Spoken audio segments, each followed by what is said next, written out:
time you put up doing something you loved or were passionate about because it wasn't flawless? Today, I invite all of you, teacher to student, kid to parent, to explore how yearning for perfection can squash our greatest aspirations, and how embracing passion in its raw and imperfect form can bring us life that feels real, not just impressive. My name is Olivia Hoe-Knudsen. I'm an 8th grade student at SIS, a daughter, a sister, a best friend, an athlete, and like many of you, I've spent years trying to be perfect at it all. I overthink every test because of the pressure to get good grades in school, which turns what should I be learning into stress and self-doubt. I constantly pursue perfect performance on sports fields, which leaves me exhausted and upset when things don't go as planned.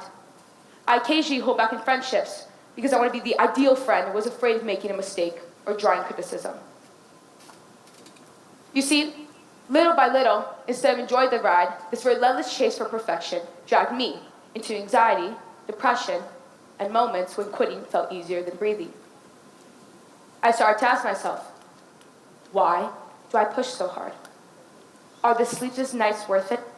Does crying in my mother's arms truly make me stronger or just more exhausted? And the hardest question of all, do I still love what I'm doing with my life?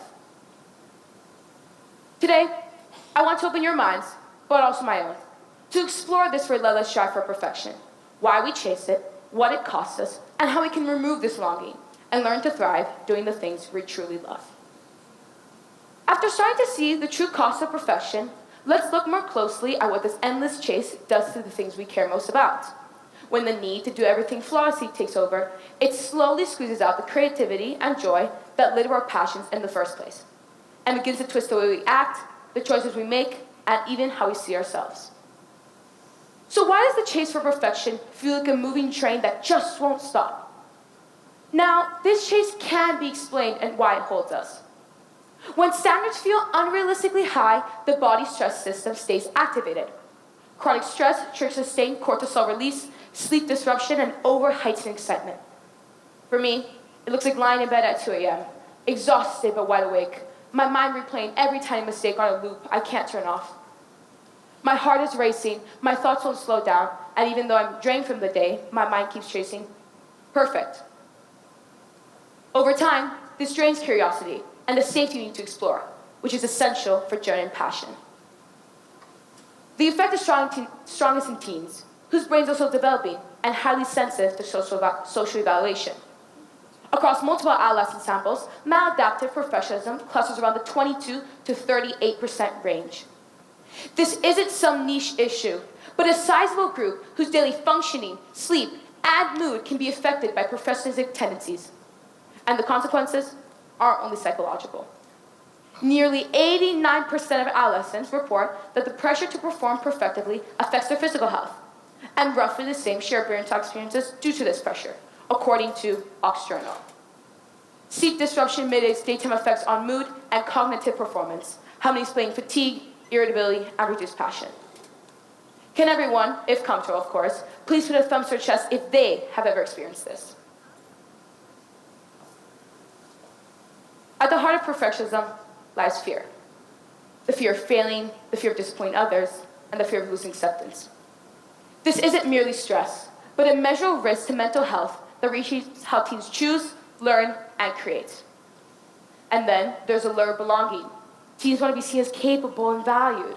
Perfection becomes a ticket to acceptance. Mistakes now feel disgraceful, driving avoidance of risk and making external validation feel like a lifeline.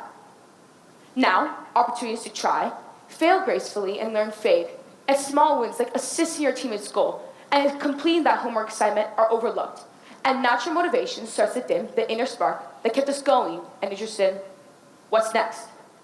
And it's exactly such exploration that fuels all people to open their minds and genuinely master and endure passion. You know what? Can I be honest for a moment? There are days when I look at my calendar and have expectation and wonder, how did I become the person always in motion, always trying to get everything right? You see, I do genuinely love what I do. I'm always reaching for something new. New passions, new challenges, new ways to grow. But somewhere along the way, as the pressure builds and the familiar knots of anxiety tightens, something shifts inside me. That's when perfectionism takes the wheel. When the fear of failing suddenly feels bigger than the passion for what I love. For example, I love school, truly, learning, creating, even gossiping with my friends. But then, the need for perfect grades crashes in like a wave I can't escape. So I work harder, study longer, care so much it hurts in ways I can't always explain. My worth starts to feel glued to numbers on a report card. But school isn't the only thing I'm passionate about. Sports, I love them too. And just like that, the joy I once felt is replaced by these classes and training and mounting fear until one day, it's too much. For me, it looks like standing on the sidelines before a game, my stomach in knots, or coming home after practice, fighting back tears, because everything I do never feels good enough. You see, this is the cycle. The more I try to juggle, the heavier everything becomes. The very things that make me, start to feel impossible to hold on to. And no, it's not the passion that breaks me. It's that crushing weight of perfect that makes me let them go. So now that you know a little bit about my journey, let's ask, what can we do?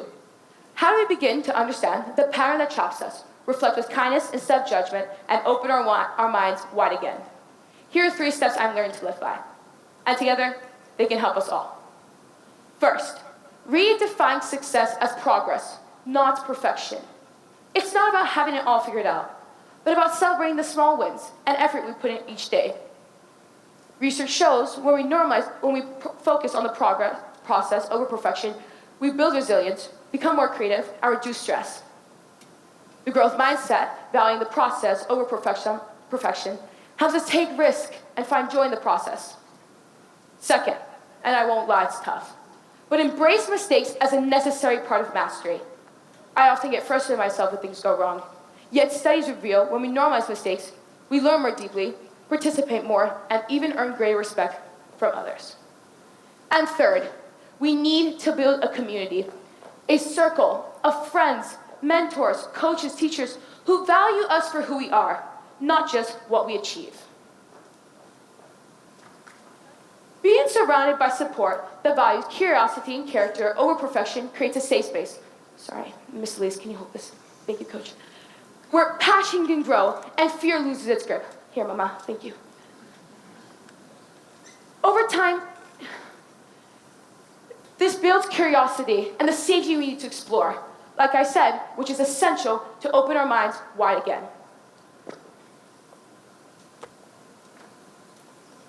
I still hate messing up. My stomach drops, my cheeks burn. But every day, these steps light a path for me. A path where passion begins to drown out the relentless pressure, where curiosity pushes back against fear, and where we can all, slowly but surely, find freedom in simply loving what we do. It's hard, it's messy, but it's real, and it's worth it. So I'll leave you with this. What if perfection isn't the finish line we've been chasing? What if our true strength simply lies in loving what we do, with all its flaws and messiness? Can we dare let go of the impossible standards and open ourselves up to curiosity and compassion? What would happen if we welcomed mistakes as signs of growth and gave ourselves permission to be enough just as we are? This isn't a story about mine or one person's struggle with perfectionism. It's a story of all of us, our shared humanity, our longing for belonging, our desire to feel alive and connected. So I ask you, how will you choose to live your passions? With fear or with freedom? With pressure or with play? Thank you. Thank you so much.